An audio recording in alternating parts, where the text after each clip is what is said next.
Los fariseos y algunos maestros de la ley procedentes de Jerusalén se acercaron a Jesús y observaron que algunos de sus discípulos comían el pan con manos impuras, es decir, sin lavárselas.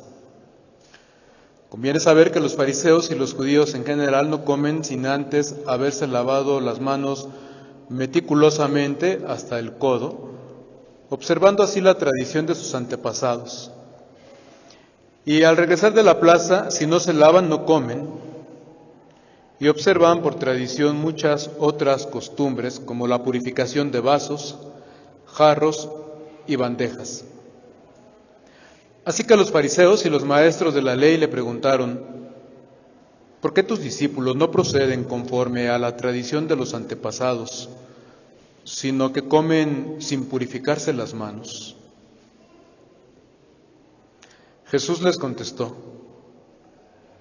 qué bien profetizó Isaías de ustedes, hipócritas, según está escrito: este pueblo me honra con los labios, pero su corazón está lejos de mí. En vano me dan culto, pues las doctrinas que enseñan son preceptos humanos. Ustedes dejan de lado el mandamiento de Dios y siguen la tradición de los hombres. Y añadió: qué bien saben anular el mandamiento de Dios para conservar su tradición.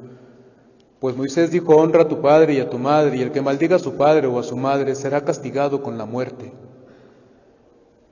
Ustedes, en cambio, afirman que si uno dice a su padre o a su madre: declaro corbán, es decir, ofrenda sagrada, los bienes con los que te podía ayudar, en ese caso ya no está obligado a socorrer a su padre o a su madre, anulando así el mandamiento de Dios con esa tradición que ustedes se transmiten.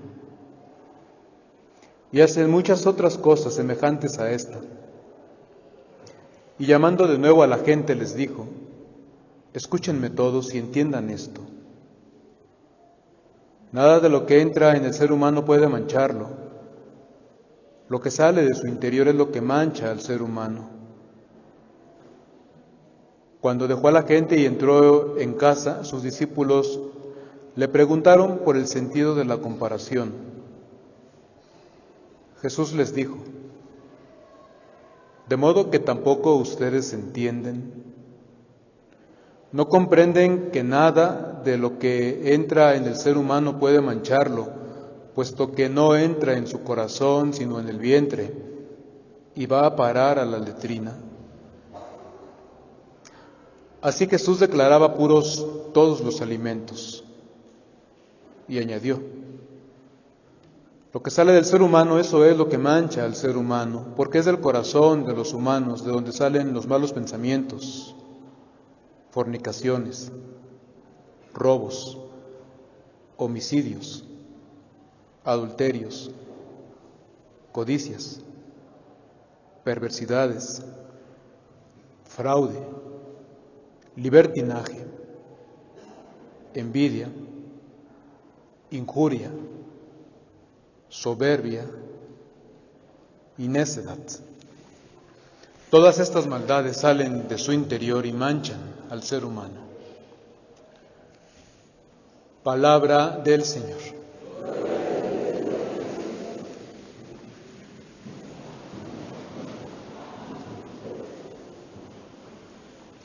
Yo digo que payaso no soy, sangrón como también se dice, pero me ponen un sope o una rebanada de pizza enfrente e inmediatamente busco mis cubiertos. Pero pues no sé por qué me acostumbraron para comer así los sopes y las pizzas, porque los taquitos al pastor me los como como todo el mundo. Los agarras con las manos, pones la cabeza de lado como guajolote, así, para que caiga bien el sabor en las papilas gustativas seguramente. Pero lo cierto es que a comer aprendemos. No solamente alimentarnos, para nutrirnos basta con engullir la comida, nada más, con tragar, dicen algunos. Pero a comer, lo que se dice comer, el talento de comer, que siempre implica tener a otra persona, es algo que aprendemos. A tratar a los demás es algo que aprendemos.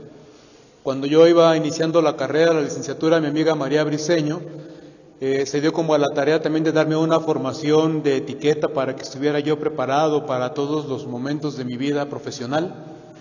Y entonces me invitaba, terminábamos los sábados la sesión del club de lectura de las Aureolas y terminando nos íbamos a comer. A veces nos íbamos a un puestecito de mercado, pero también algunas veces íbamos a algunos de esos restaurantes de hotel de alta categoría que entras a la mesa y tienes 47 platos enfrente de ti con 18 copas y 37 juegos de cubiertos distintos y tú piensas que es la última versión del catálogo de Peter Weir, pero no, es todo lo que vas a utilizar en la comida.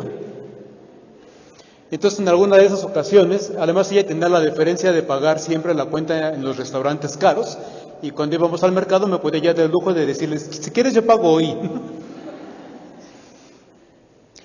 Y entonces en una ocasión fuimos a uno de esos restaurantes y pues ya nos pusieron todo el servicio, nos pusieron las servilletitas esas que le ponen a uno muy elegante, de esas telas que no sabes si son de adorno, de verdad las vas a ocupar para limpiarte la boca. Y ella pidió el menú porque por supuesto pues, ella era la que tenía experiencia en ese tipo de situaciones, así es que dice, yo voy a pedir, sí, adelante, lo que tú quieras, la entrada, esto, lo otro, sí, como tú quieras, al cabo tú vas a pagar, pensaba yo entre mí. Y en una ocasión, pues ya mientras nos traían la orden, me dijo, aquí la salsa verde es deliciosa. Y me dijo, los taquitos de salsa, pues ahorita agarré la tortilla, me la puse en la mano izquierda, le puse, hasta le pegué así de canto, con la derecha, como hacemos todos los chilangos de respeto y dignidad en esta ciudad.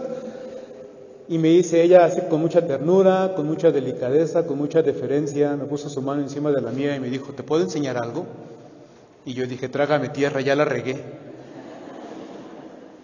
Y por supuesto que el taco me supo a vergüenza, entonces me enseñó cómo colocar la tortilla en uno de esos platos y cómo tomar algunos de esos cubiertos específicamente para doblar la tortilla y así hacer mi taquito gourmet y partirlo y comerlo y en fin.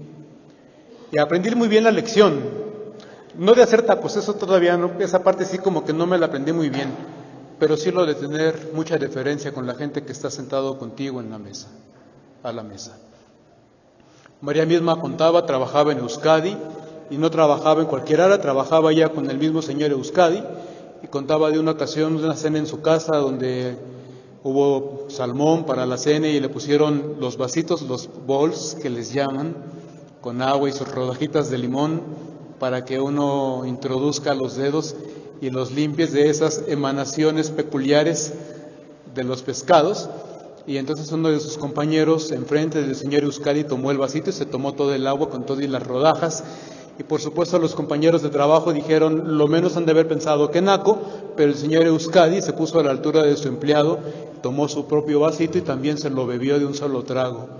Y es un gesto de caballerosidad bellísimo, bellísimo. Y así era mi amiga María, me invitaba con fines más pedagógicos que degustativos. Y durante 5 semanas, me parece, anteriores, hemos estado escuchando toda la secuencia del pan de vida en el Evangelio de San Juan. Y a San Juan, o a quien llamamos San Juan, al discípulo amado, le interesaba mucho enfatizar que Jesús era el pan de vida y que el pan de vida era además la carne de Jesús.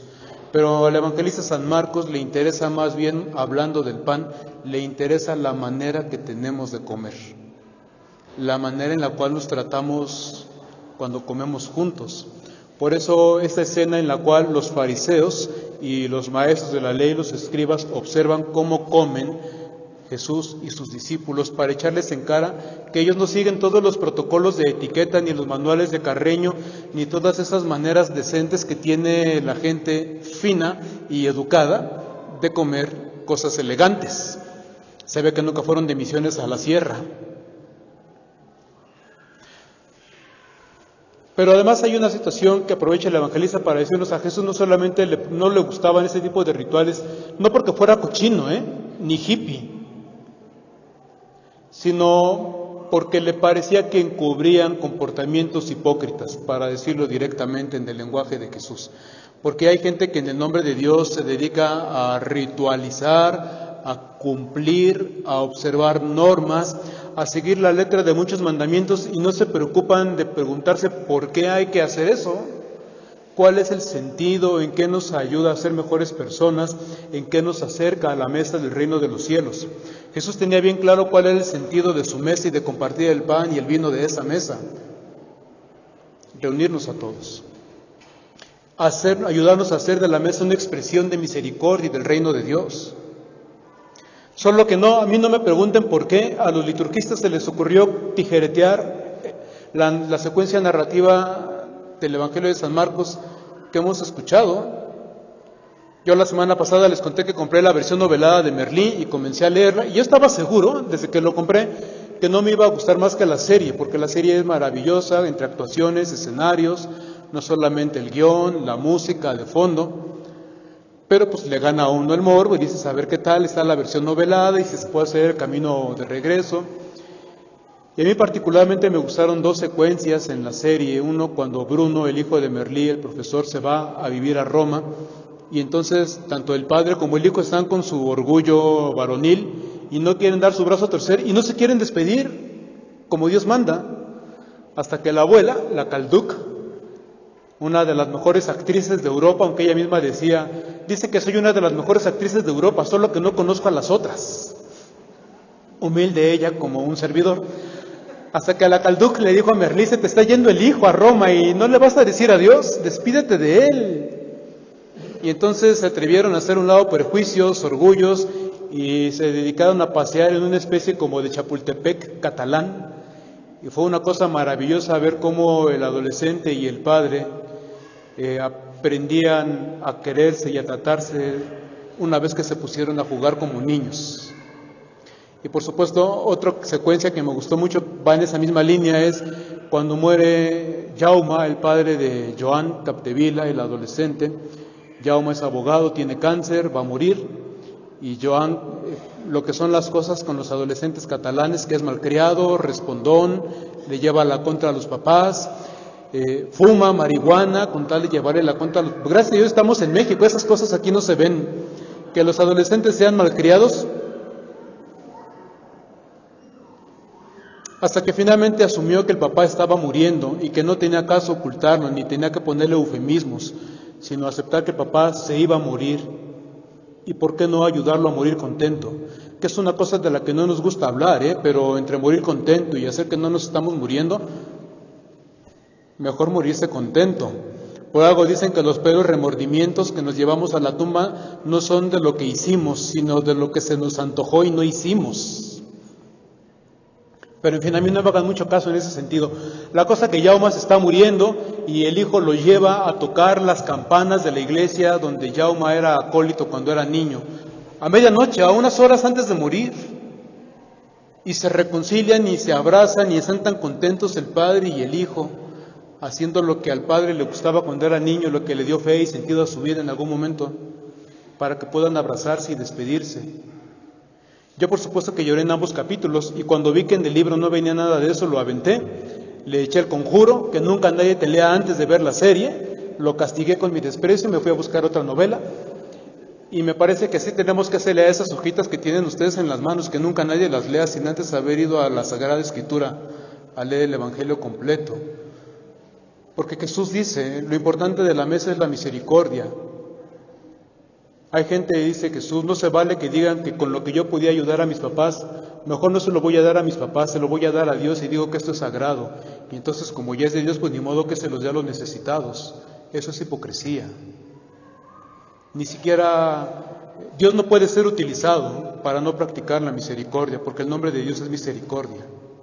Y porque si uno no es capaz de amar y respetar a quienes le dieron la vida y se desvivieron por ayudarnos a crecer, entonces si a ellos no los amamos ni les agradecemos, ¿a quién vamos a amar? A Dios no. Porque el primero que nos amó en nuestros padres fue Dios mismo. Explíquenme por qué eso no aparece en la versión litúrgica del Evangelio. Hay otra parte bellísima. Uno conoce los lugares también por su comida. Cuando viajo, obviamente, siempre buscas qué es lo típico de este lugar. Me acuerdo en Carcasona, podría decirles Oaxaca, pero como ya fui a Carcasona, Entonces me acuerdo en Carcasona, lugar medieval, en el castillo, preguntas qué hay de comer, y entré a un lugar que se llamaba cazolet, y dije, pues esta debe ser la especialidad de la casa, pedí un cazolet, y cuando en las novelas medievales sale el cazolet, te viene el gusto a la boca inmediatamente, y cazolet pues es la comida propia de ese lugar, lo mismo que los chapulines son de Oaxaca, o hay mole en Puebla, o la gente que ha ido a China dicen, puedo con todo, menos con la rata.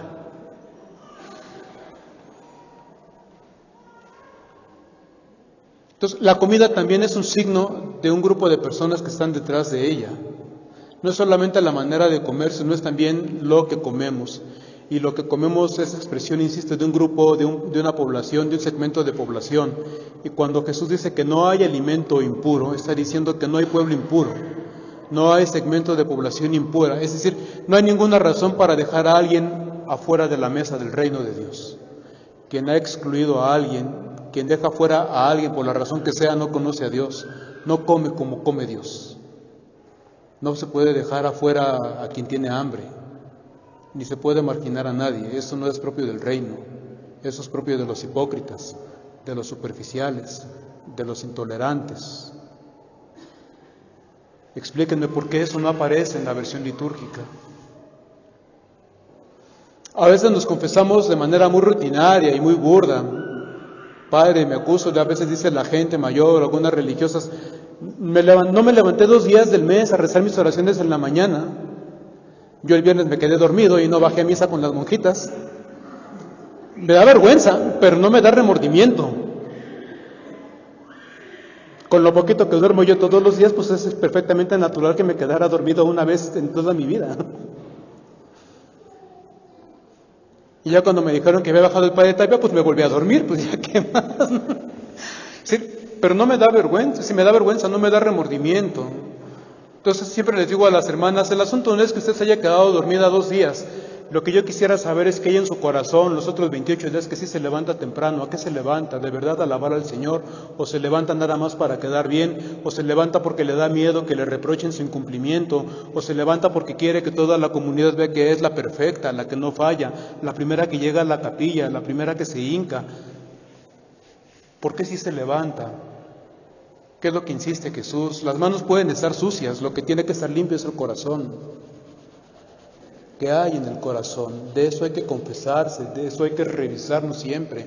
Hacia allá tiene que ir el examen de conciencia siempre. ¿Qué hay en el corazón? Lo de fuera, dice Jesús, termina en la letrina, pero lo de dentro puede matar a alguien, puede destruir una comunidad o bien puede darle vida a alguien y construir una familia. Eso queremos. Aprender como Jesús a no ser superficiales, a no ser hipócritas, a no ser esclavos de los rituales vacíos, a mantener siempre limpio el corazón, a llenarlo solo de misericordia, a poner la misericordia por encima de todo, a saber que efectivamente tragar puede ser de animales, comer puede ser de humanos, pero compartir con Dios la mesa en la Eucaristía, eso nos lleva al nivel mismo de Dios.